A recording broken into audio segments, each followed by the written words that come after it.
I want you to picture something for me. You're sitting in a doctor's office in a plastic chair that's too small for you. And your wife of 39 years is sitting next to you with a folder on her lap. Not a purse, a folder.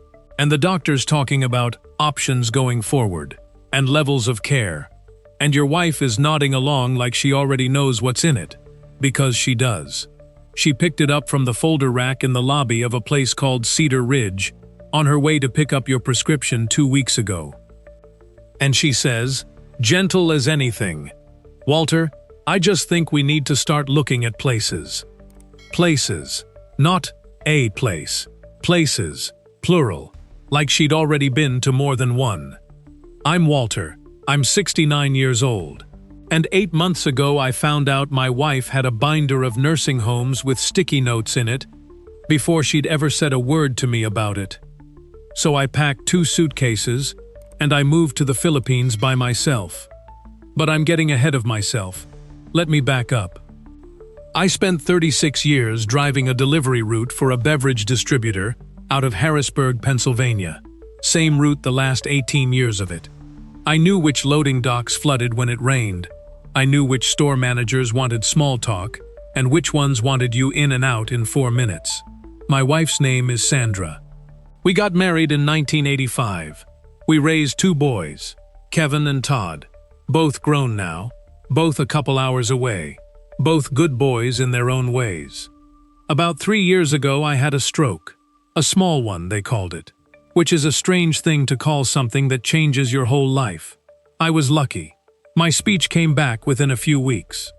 My right hand still doesn't close all the way, and I drag my right foot a little when I'm tired, and I get worn out faster than I used to. I use a cane most days, not always, but most. I want to be fair to Sandra here, because that's important to me. She didn't leave, she didn't complain, not to my face. She drove me to every appointment. She learned the names of every medication. She reorganized the whole downstairs so I wouldn't have to do stairs. She took care of me like she meant it, because she did mean it. But something changes in a marriage when one person becomes the caretaker and the other becomes the patient. You stop being Walter and Sandra. You become the nurse and the guy she's nursing. And I watched it happen to her. This slow tiredness that had nothing to do with love running out and everything to do with a body only having so much in it to give. She never said the word burden, not once. But I started hearing it anyway, in the way she'd sigh getting up from a chair, in the way she'd check her phone right before we needed to leave somewhere, doing the math on how long it would take me to get to the car. The folder showed up on a Tuesday. I found it by accident. I was looking for a stamp in the drawer of her nightstand, which I don't normally go through, but I couldn't find one anywhere else in the house. And there it was, a blue folder, the kind you'd keep insurance papers in, and on the front in her handwriting it said, Options, W. Just my initial, like I was a line item. Inside there were 4 brochures, Cedar Ridge, Whispering Pines, somewhere called Hillcrest Manor, with a photo of 2 old women doing a jigsaw puzzle by a window, and a 4th one that had actual handwritten notes in the margins in Sandra's writing. Things like semi-private $6,200 Mo, and PT included 3X's Mosh K, and, on one page, underlined twice, waitlist, callback sept. She'd called them. She'd been on a waitlist call, and she hadn't said one word to me about any of it. I sat on the edge of the bed with that folder for a long time. I wasn't angry at first, that came later. First, I just felt like something had already been decided about me somewhere else, in a room I wasn't in, and I was the last one to find out. When she got home, I put the folder on the kitchen table, and I didn't say anything, I just waited. She saw it, and her face did something I'll remember for the rest of my life. Not guilt exactly, more like relief, like a held breath finally let out. She sat down and said, I've been meaning to bring this up. 8 months, Sandra. You've been meaning to bring it up for 8 months. She said it wasn't about not loving me. She said she was scared of a fall when she wasn't home, scared of another stroke, scared of being the only thing standing between me and disaster. She said Cedar Ridge had physical therapists on staff and a nurse around the clock, and I'd be safer there than I was with her. I understood every word of it. I want to say that clearly, because I'm not here to make Sandra out to be a villain. She wasn't wrong that I need more care than I used to. She wasn't wrong that it scares her. What she was wrong about was deciding what to do about that fear without me in the room. I told her I wasn't going into a home. She said I wasn't being realistic.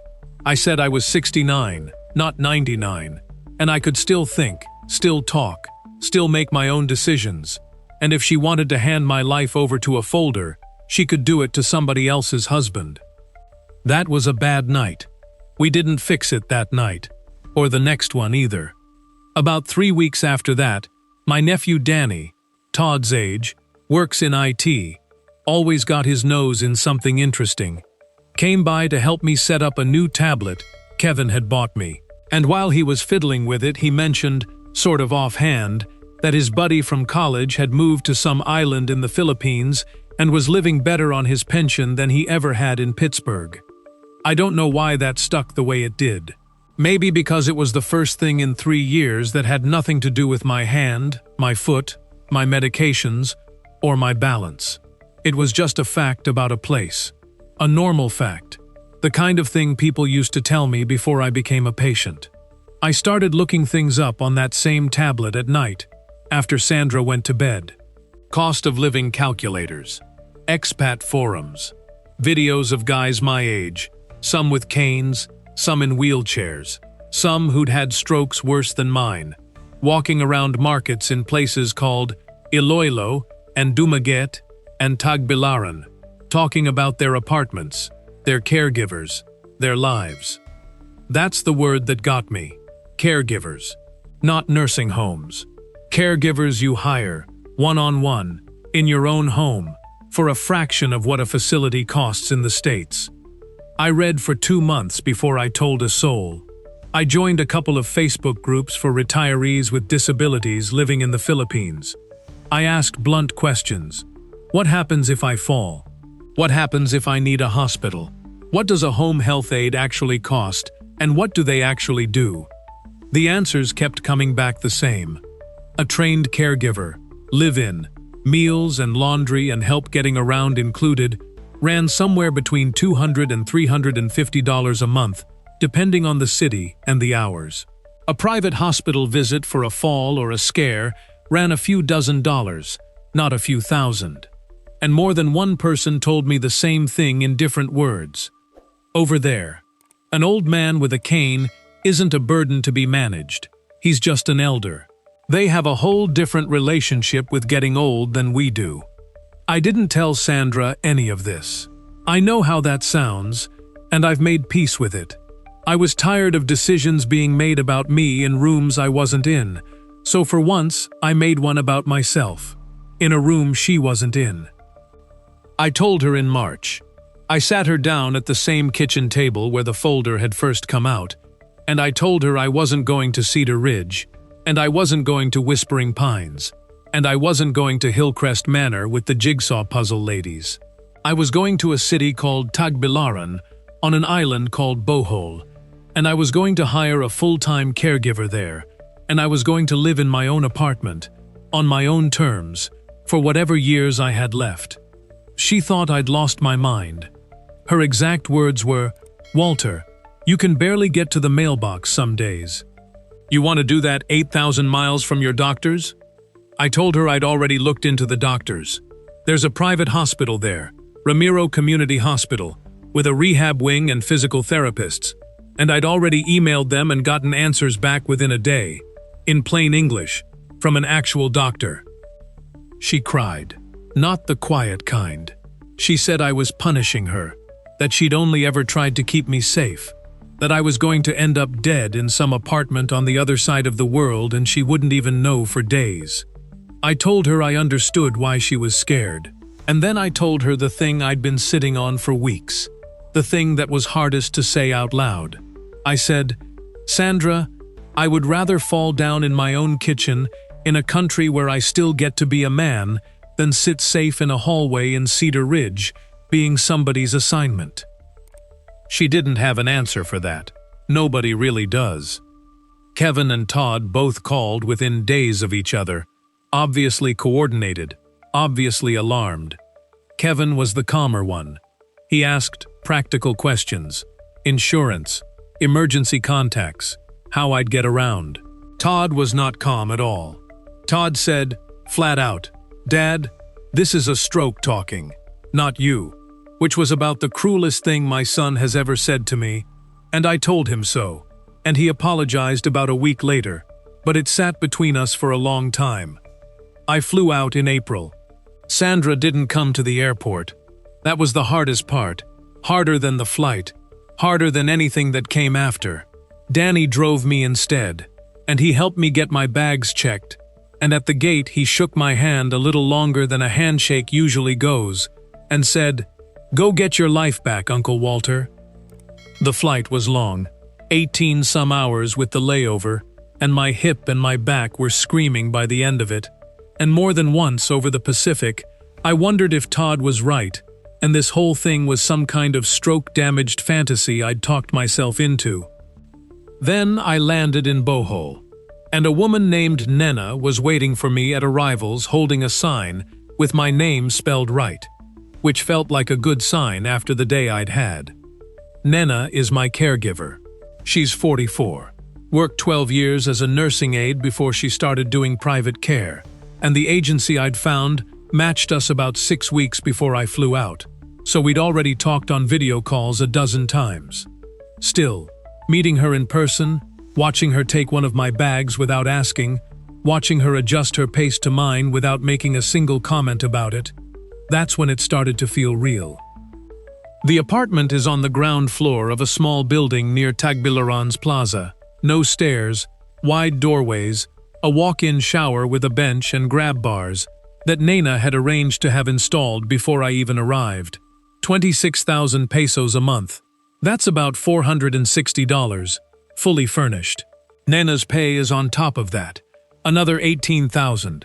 So all in, housing and full-time care, I'm at about $780 a month. My pension alone covers it with room to spare. The first weeks were hard, and I'm not going to pretend they weren't. My balance is worse on uneven ground, and Tagbilaran has plenty of it. I fell once, my second week, stepping off a curb wrong, and I sat on that sidewalk for a second feeling like the biggest fool in the Pacific, certain this proved Sandra and Todd right. And then about 4 people were around me before I'd even gotten my cane back under me. A fruit vendor, 2 schoolgirls, and a man on a motorbike who just stopped in the middle of traffic to come help. Nena had me up and dusted off and laughing within a minute, and the man on the motorbike wouldn't leave until he'd walked alongside us the whole block back to make sure I was steady. Try that on a sidewalk in Harrisburg. Nena and I found a rhythm. Mornings she does range of motion exercises with me that the physical therapist at Ramiro taught her, out on the little patio, and then we walk to a bakery 2 blocks over for pandesal and coffee, and the woman there, Josie, started saving me the ones that come out warmest about the second week I showed up. Afternoons I rest. Some days we go to the plaza, and I sit on a bench and watch the world for an hour, which is a thing I never once did in 36 years of driving a truck. I had a scare in June. Chest tightness, not the stroke coming back, just my heart being an old heart, and Nena had me at Ramiro Community Hospital in under 20 minutes. They ran an EKG, kept me 4 hours for observation, gave me a new prescription, total bill 8,000 pesos, about $140.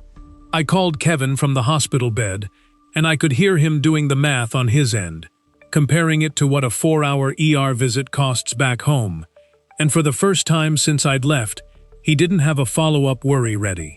He just said, "That's actually not bad, Dad." Sandra and I talk every Sunday now. It took a few months to get there. The first few calls were short, careful, the kind where you're both stepping around something, but slowly it's changed. A few weeks ago she asked me, out of nowhere, what Nena cooks, and I told her about the fish soup, the sinigang, And she asked for the recipe like she might actually try to make it. And something about that small, ordinary question felt like more of an apology than anything either of us could have said directly. Todd came to visit in September. He watched me do my morning exercises with Nena on the patio. He watched the bakery lady set aside my roll before I even asked. He watched a stranger on the plaza stop to ask how my hip was doing, remembering from a conversation 2 weeks before. On his last night, he sat with me and said, "I still think about what I said, about the stroke talking." And I told him, it wasn't the stroke talking. It was a man who didn't want to spend the years he had left being managed instead of living. He didn't argue with that. It's been a year and a half now. I still fall sometimes. My hand still doesn't close all the way. Some days are harder than others, and I miss my sons. And I miss the smell of a Pennsylvania fall, which is a thing you don't know you'll miss until it's gone. But I wake up in my own apartment. I make my own decisions about my own day. Nena helps me live my life. She doesn't manage my decline. There's a difference between those two things, and I don't think you understand that difference until somebody's tried to hand you a folder with your name reduced to an initial on the front of it. Being disabled doesn't mean being finished, and being cared for doesn't have to mean being managed. That's the whole thing I'd want somebody to hear if they're sitting where I was, staring at a folder that was never meant to include them in the conversation. Before I let you go, there's a guide I found afterward, called Aging on Your Own Terms, that walks through exactly this kind of move for people managing a disability or chronic condition. The visas, how to vet a caregiver properly, what hospitals to trust in different cities. I didn't write it. I'm not selling anything. I just wish I'd had it before I got on that plane, instead of figuring it out by trial and error. Links in the description if it helps. If this meant something to you, hit like and subscribe for more. Thanks for sitting with me a while.